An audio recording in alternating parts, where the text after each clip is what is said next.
It is Thursday. That means we have a vet here to answer your pet questions. So if you have one, you can give us a call. The number's 918-460-KJRH. And as always, it's Dr. Joe here to answer your questions.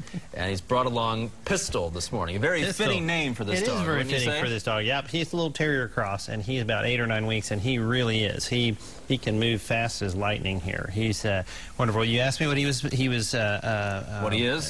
and I don't know. We were talking about like a little pug, but it is a mystery. But if you notice here, his bottom jaw, and we're not going to be able to see that because he's too fast. It's getting a little longer, like a Shih Tzu or something. So probably a couple little different breeds, but nonetheless, he's a great little dog. He actually does calm down, but he can really. It's like you wind up toy, you know. And yeah. Like right now, he's focused on something over there, but he's a good little guy. So if you want to adopt Pistol, be ready for some energy. Yes, kids would be great. He can run and play with them. Of course, you know, he'll get a little bit bigger and be a little bit more resistant to being stepped on and stuff. And where can folks find Pistol? Right now he's over at Heritage, or he's at animalaid.org on the web. So. All right, let's get to the phones. First up, we have Connie in Tulsa. Good morning, Connie. Good morning. Hi. What's your question?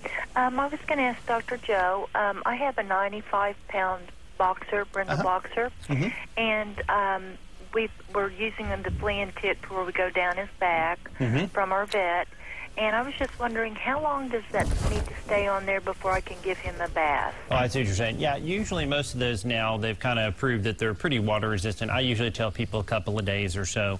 And yeah, I know what you're saying on those short-haired dogs. Sometimes it really kind of shows up in there. So, but yeah, usually I'll wait a couple of days or so because most of the time the medicine will go in really rather rapidly, and what you see left over is the oil carrier. So a lot of times it's kind of like the coating on a pill. It's really not. I mean, it's just there to kind of hold things in place. So, but yeah, just a couple of days. So, Lawrence in Mounds is our next caller. Good morning, Lawrence. Yes, good morning. It's a hot one.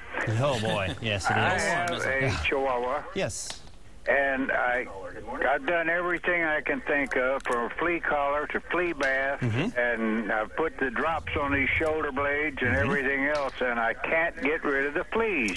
Yep, it's been a bad year because we're having just enough rain. I think we're still not quite at, I can't remember, I heard the other day, I don't think we're quite at up to the average, or maybe we're a little bit below average, but we had enough rain to really kind of keep them going. One thing is consistency. You want to talk to your vet about what you're using, because not every product will get into the system quite right. So sometimes I've had people where they were using the drops and they didn't work quite right, and just like the last lady said, you know, sometimes it kind of leaves an oily spot there, but it may not have gotten in right. So there's also another oral pill that you might use that might be a little bit better, because fleas will become resistant to different chemicals, just like antibiotics bacteria, get resistant to antibiotics. So talk to your veterinarian and see what you've been kind of using. You may switch up a little bit.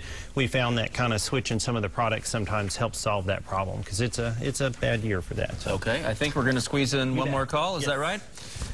All right, let's go up to Bartlesville and talk to Jill. Good morning, Jill. Good morning. Hi. What's your question? I have 4 kittens I'm fostering for the SPCA till they're 2 pounds. I've had them 6 weeks, and I took them in for weigh-in yesterday. They're just not getting fat fast enough. Right. Can you tell me something? I'm feeding them kittens. How old are they? They're about 12 weeks. About 12 weeks, okay. One thing you want to make sure of is make sure that you do fecal floats on them. Make sure they don't have some parasites. There's one called coccidia, and when I see kittens that aren't gaining quite like I like them to, a lot of times we'll run them on an antibiotic to kill the coccidia, but you can find that in the feces sometimes. Even if they're having normal feces, sometimes they can have something like that. But definitely some kitten food, and I'll tell people that usually making sure that everybody gets adequate amount of it and gets to kind of eat it. But check them for parasites, and also check them for viruses like leukemia and AIDS, and have the SPCA do that. So. Okay, and again, if you would like to adopt Pistol, you can call Heritage Veterinary Hospital, or you can go online to animalaid.org. Dr. Landers is here every Thursday to answer your pet questions.